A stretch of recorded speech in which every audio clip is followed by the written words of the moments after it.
Why does sex play such an important part in each one's life in the world?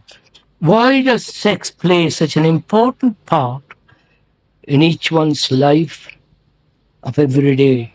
Why do you ask me? Don't laugh it off. Why does it play such an important part in your life? There's a particular philosophy, especially in India, called tantra, part of tantra, which encourages sex. They say through sex, you reach nirvana. It's encouraged so that I won't go into all the horrible details of it, so that you go beyond it. And you never do. And sex used to be taboo. Keep it quiet. For God's sake, don't talk about it. But now, I remember hearing on a television saying sex at any time, at any place. But be careful what you eat. Why has sex become so important in our lives? All the ads of naked ladies, half-dressed ladies, and so on and so on. Why has society, not only at the present period, but also always, why has sex been so deeply embedded in man? Apart from producing children, I'm not talking that. Why? Probably it's the greatest pleasure a human being has.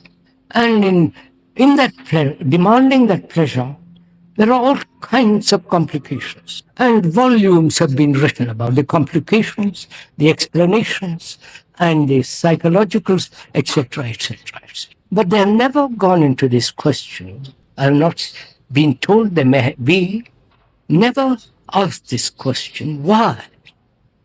Human beings have made this thing so colossally important in their life. Why? We could answer it probably, but then I can't. Let's go into it, shall we?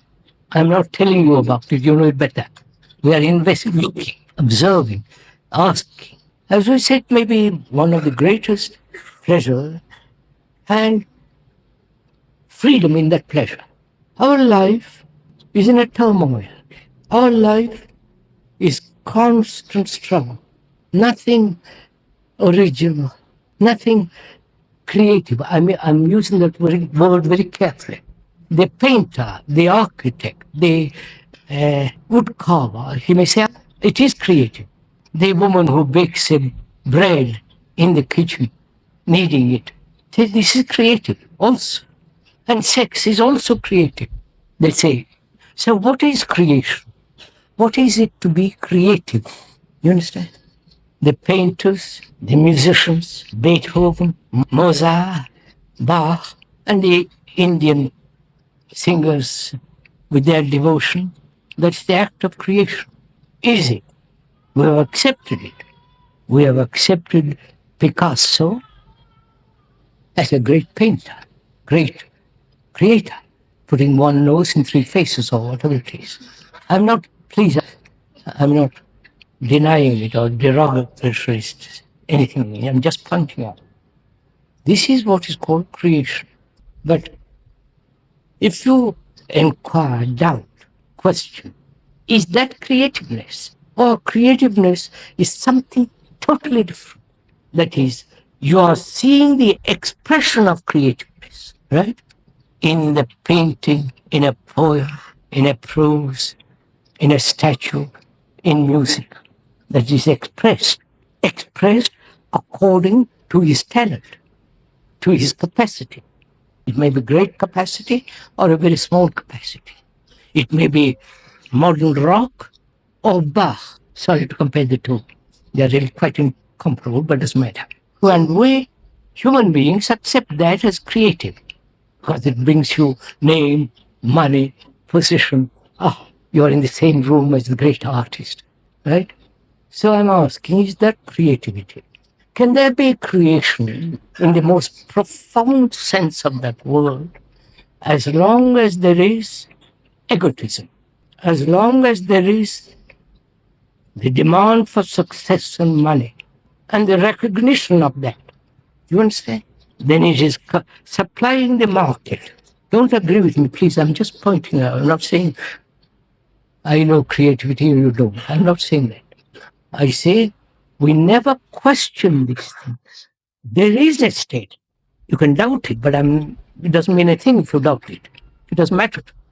I say there is a state where there is creation, where there is no shadow of selfishness. That's real creation, which does not need expression. It doesn't need fulfillment, which is myself fulfilling, or that fulfilling. It is creation. I don't want to go into all this. The origin of the world, the Christian is God of the Genesis suddenly came to be. The other is evolution. But and perhaps sex is felt to be creative, apart from children. And also, has it become important because everything around us is circumscribed. You follow? Everything around us, the job, the office, going there every day for 50 years, going to the church for 50 years, following some philosopher, some guru, you follow? All that has deprived us of freedom. And we are not free from our own knowledge. It's always with us, the past. You're following all this? And so, sex, perhaps there's freedom there. But also there too is circumscribed. You're following all this? No. So, we are deprived of freedom outwardly and inwardly. For generations upon generations, we have been told what to do. And the reaction to that, I'll do what I want, which is also limited, based on your pleasure, on your desire, on your capacity, and so on. So, where there is no freedom all around, both outwardly and inwardly, and especially inwardly, then we have only one source, which is called sex. Is that right? Do you give importance, equal importance, to being free from fear? No. Equally energy, vitality, thought, to ending sorrow? Why don't you? Because that's the easiest thing to have. The other demands all your energy, which can only come when you're free. So naturally, human beings throughout the world have given this thing such tremendous importance in life. And when you give something which is part of life tremendous importance, then you're destroying yourself. Life is whole, not just one part, right? If you give importance to everything, then this becomes rather more or less unimportant. And the monks and all those people have denied all this and turned their energy, at least they think they have turned their energy, to God. But the thing is boiling in them. You can't suppress nature.